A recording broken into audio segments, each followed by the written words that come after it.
За сайн байцгаана уу. За дата шивэх хүмүүстээ зориулдаг. За гадсан сурын ажил дээр жишээ оруулж өгье. Эхлээд ажлын бүлгээ нэмнэ. За үндсэнд гадсан сурын ажлын төсвийн суурь норм харагдаж байна. За төсвийн суурь норм маань дараах бүтцтэй харагдана.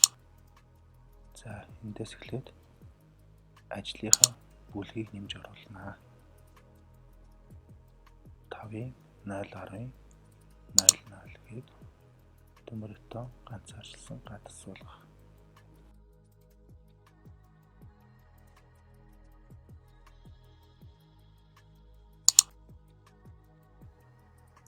За үүний дараа ажлын бүлгийг оруулсан дараа ажил руудаа нэмж оруулнаа. За жишээл одоо 5-ын 0.004 гээд ажлынхаа нэрийг бичнэ. Тэгээд энэ ардлын үсгэнд байгаа хэмжих нэгжийг сонгож оруулж өгнө.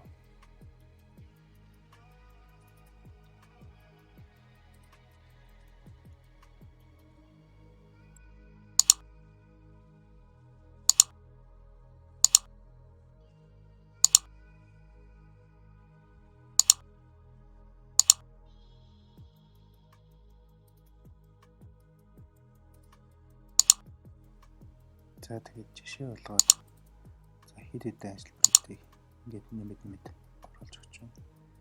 Ингээд бол яг хоо ажиллагчид маань нэршлийн хувьд бол нэг бүлэг доторх ажлууд өөрөөр зэрэгтэй хэдэн метр хүртэл гэсэн үгтэй явдаг болохоор copy paste хийгээд тухайн өгүүдийн өөрчлөлт явуулж болно. Энэ бас яг хоо шийдэж байгаа бас цаг хэмнэх давуу талтай.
За ингээд хөдөлмөр зарцуулалтын лавлах буюу тухайн ажлыг хийхэд шаардлагатай мэргэжилтэй ажилчдын хүн цагийн мэдээллийг яаж оруулж өгөхийг харъя. Эхлээд энэ дээр ажлын дундад зэрэг талбайн зөвөр тээвэр ачиж болох ажлын дундад зэрэгээ энэ хуудсан дээрх нормоос хараад болоод биччихнэ. За энэ хөдөлмөр зарцуулалтын лавлах дээр байгаа 5-ын 0.04 метр куб гээд метр куб гэдгийг харалтад доош осрологч 3 дугаар зэрэгтэй 0.51 онц мунч нь 5 дугаар зэрэгтэй гээд тус барагдаж байгаа. Энэ болгоныг нэг бүрчлэн шийдэж оруулна. За зарим ажлын явд болохоор ажилчны нэг ажиллагч дээр 2 үр зэрэгтэй нэг ажилтан байгаа тохиолдолд бол давтаад сонгоод оруулчихнаа. За тэгээ энэ дээр нэг бүрчлэн шийдэж өгнө. мэргэжил үндэслэлээ бичээд тухайн ажилбарынхаа нэрийг бичнэ. Тэгээд харгалзах мэргэжлийг сонгоод зэргийг сонгоод хэмжих нэгжинэ. Үндсэн одоо анхны норм дээр хэмжих нэгж ирнэ явж байгаа. Метр куб бол метр кубээр. За одоо эндээс тухайн харгалзах ажилтныхаа мэргэжлийг сонгоод зэргийг сонголоо. Хэмжих нэгжээ мэргэжлийг сонгож оруулна. За тэгээд хичнээн хүн цаг байна гэдгийг шигээд оруулнаа.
За бүх одоо ажилбар дээр хүн цагийнхаа мэдээллийг оруулсны дараа нэг бүрчлэн дуулгаж шалгах хэрэгтэй.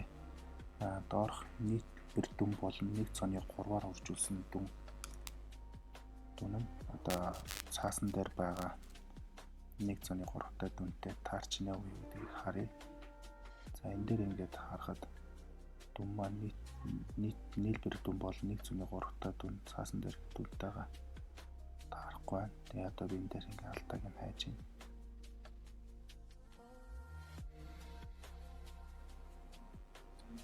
За одоо ингээд алдаагаа би олжлоо. Энэ дээр нэг тэгэд илүү нэмээ бичсэн байна. Тэгээд 11.59 78 гэдэг дүн ингээд цаасан дээр хин харуулж байгаа дүнтэй таарч авах ёстой. За үүний дараа бид нар талбайн зөөвөр материал ач буулгах гэдэг ажлын хөдөлмөр зарцуулалтыг оруулж өгөх хэрэгтэй. За тэгээд зарим ажил дээр байдгүй талбайн зөөвөр материал ач буулгах гэдэг ажил байхгүй байдаг тохиолдол. Тэр үед бол артлын нэмэх хасах тэмдэгтээ дараад хасч болно. Бага тохиолдолд туслах ажилчин гэдгээр сонгоод нэгжийн сонгоод хоёрдугаар зэрэгтэйгээр нь сонгоод тэгээ орчихнаа.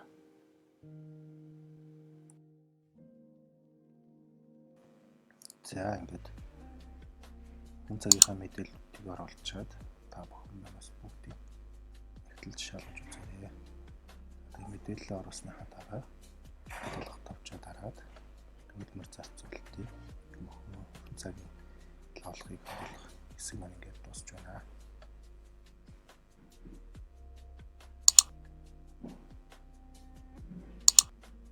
Ингэж харагдана.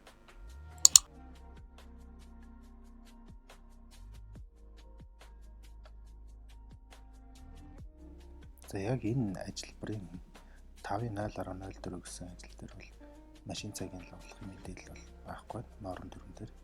Тийм учраас энэ хэсгийг барьж материалын лавлахыг оруулах руу харж үзье. За материалын лавлах мэдээллийг оруулахад за норм дүрэн дээр шифрээр бичээд хайж үзье. Тэгээд тухайн ажил маань шууд ингээд нэмээд сонгоод оруулах боломжтой.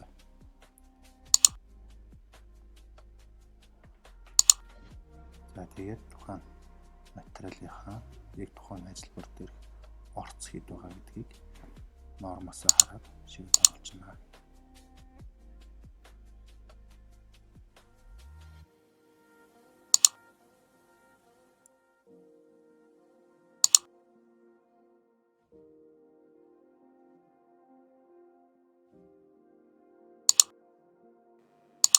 За одоо жишээлбэл 1.022 гээд энэ ажил материал хайгаад гарч ирсэнгүй. Тэгэнгүүт материал гэж байгаа материал хэсэг рүү гараад шинэ таб нэгээд